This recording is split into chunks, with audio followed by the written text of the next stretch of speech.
Happy Monday, everyone. This is your boy, Mr. CD, coming back at you again with our second episode of Real Unscripted. Hope everyone had a wonderful weekend. We are going to jump right into this topic. Friendship. What is it?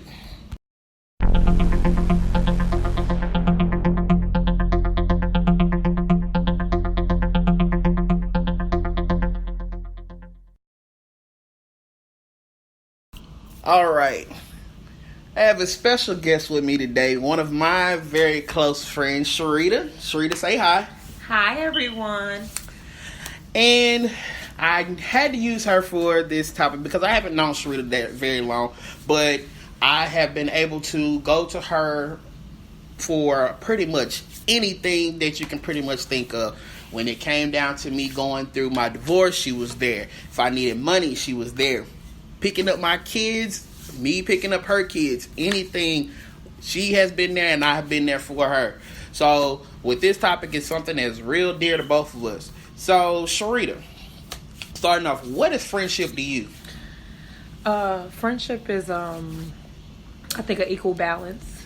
You have to be able to have that person in your time of need and when you don't need them. I think that friendship takes a lot of work just as well as relationships. So, and a lot of people don't, take that into consideration. They just think that a friendship is something that just should be had. Mm-hmm. Just to say I have a friend. Mm. But I think that friendships take a lot of work, and that's what I do. Yeah, I can honestly say you do. I guess my definition of friendship would be being there for that person regardless of whatever you're going through. Knowing that this person will be there day or night, having that person there to cry on their shoulder, mm-hmm. whatever the case may be. Friendship,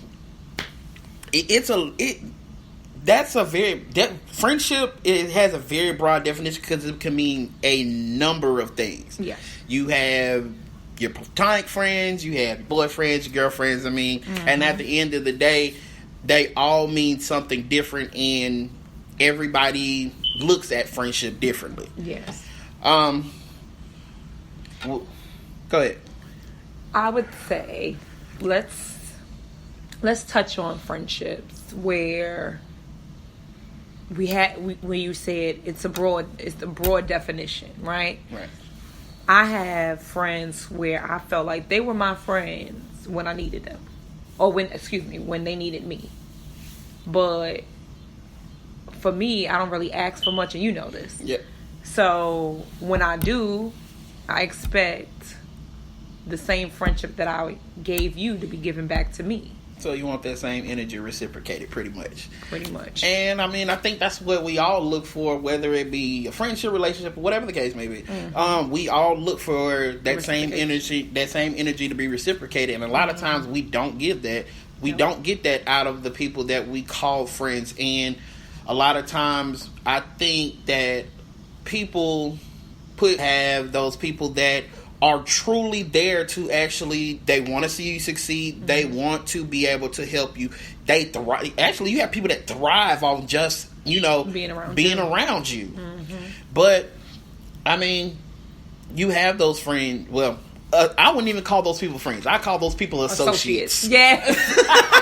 I call those people associates because they just don't give you what you actually need when you need it. They're there when it's time to associate themselves. Pretty much. Just put themselves at a particular place, at a particular time, and just be there. Yeah. I think that I was telling my daughter the same thing. She calls people friends all the time. It's my friend, my friend. I'm like, no, baby, you have associates. Like, people have to work their way up to being your friend because they have to prove that they are worthy of being your friend. Like, let's say, for example, what was it, a month ago, I was getting ready to quit school. Yeah.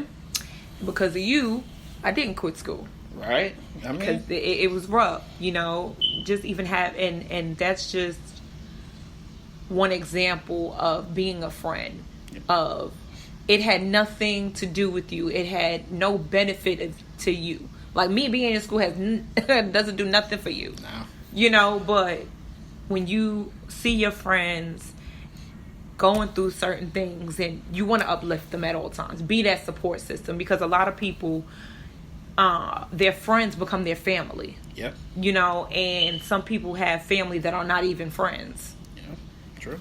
So when you have your friends who you've grown with and had a strong bond with, it's always an amazing thing. Yep. And see, you know what? And I can remember growing up, my mom was like, everybody you talk to is your friend. They ain't your friend. They always get you in trouble. And you know what? I had to learn that the hard way. Of course. Like, these group of folks that I was always running with, they were there as long as I had something, as long as I had my car or I had my game system or whatever, they were always there. But when I was grounded or I was sick, nobody called and checked on me, none of that. So, I mean, you have those people that are one-sided. They only are there to take.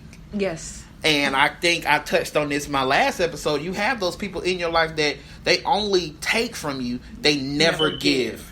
And let's say that we have to say, though, the giving is not just something monetary or materialistic. No. It can just be their time, their presence, their words, you know, just encouragement sometimes. Because we all get to a place where we need encouragement. Yep. And it might not come from your family. Your family will put you down before your friends do. Yeah, like I got family that I walk past every day and don't speak to them. So I mean, you know, and it happens that way. It's sad, but it does. But then you have these people who are outside that don't know you from a can of paint. And for me, I mean, I go off of energy. Yeah. If your energy is off, I can't even get to the next step with you. Yeah, your energy too low around me, then I'm like, look, we gonna have to part ways until you figure out how to uplift this energy a little bit, because I can't be walking around here being down because of you. And that was one of them things that I learned when I was in massage school.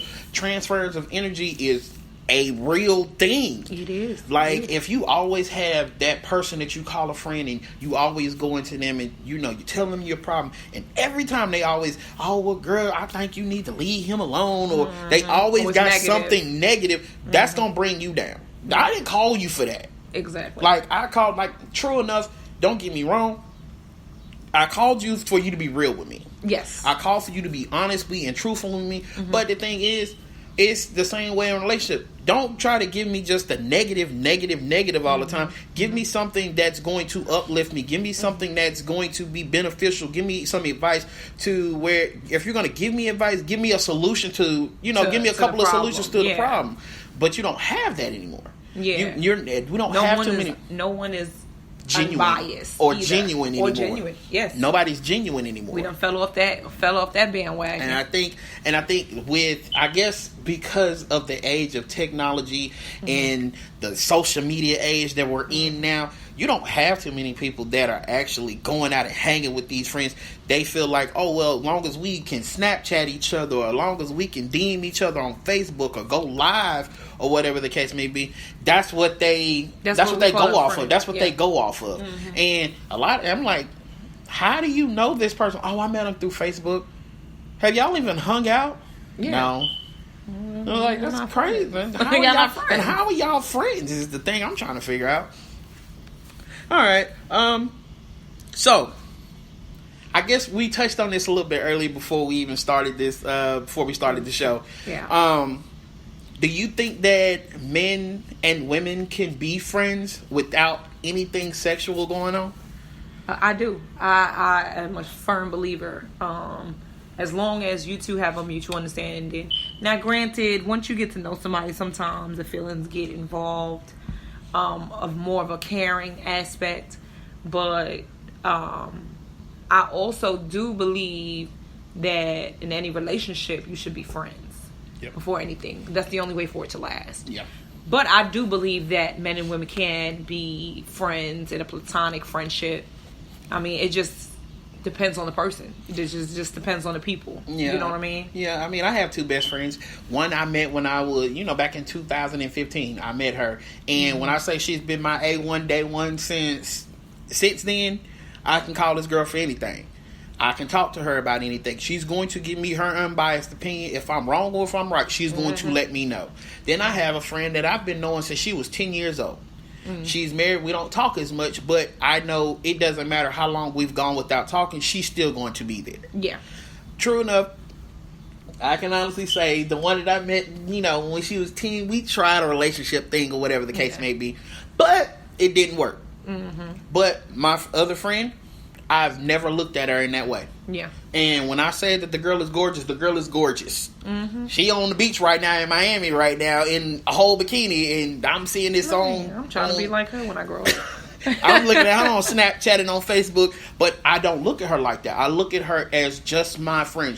That's my sister. Yeah. That's the way I look at her. But you have a lot of women, and I'm going to say women, and you have a lot of men that feel like you can't be, friends with the opposite sex because somebody's gonna catch feelings, or or a man is gonna really all he want is to try to be a man. Yeah, and I think a lot of people have messed that up along the years, and that's the logic that people have come up with now. Yeah, with that, I feel like it's only a problem. It's not a problem when you're not in a relationship. But once you get into a relationship, it's a problem. Mainly for men. Like, it's like, how that's your friend? He just wants you. Women, too.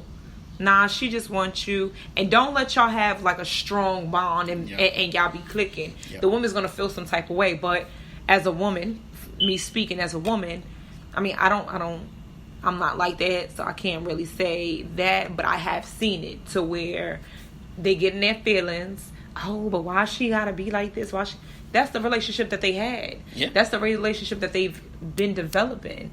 So, with that being said, you gotta just take what y'all got and make it grander. Yeah. If you feel like there's something lacking because you didn't get that experience. But you can't be upset at somebody who's developed a friendship way before you got there. Yeah. And see, that was my thing.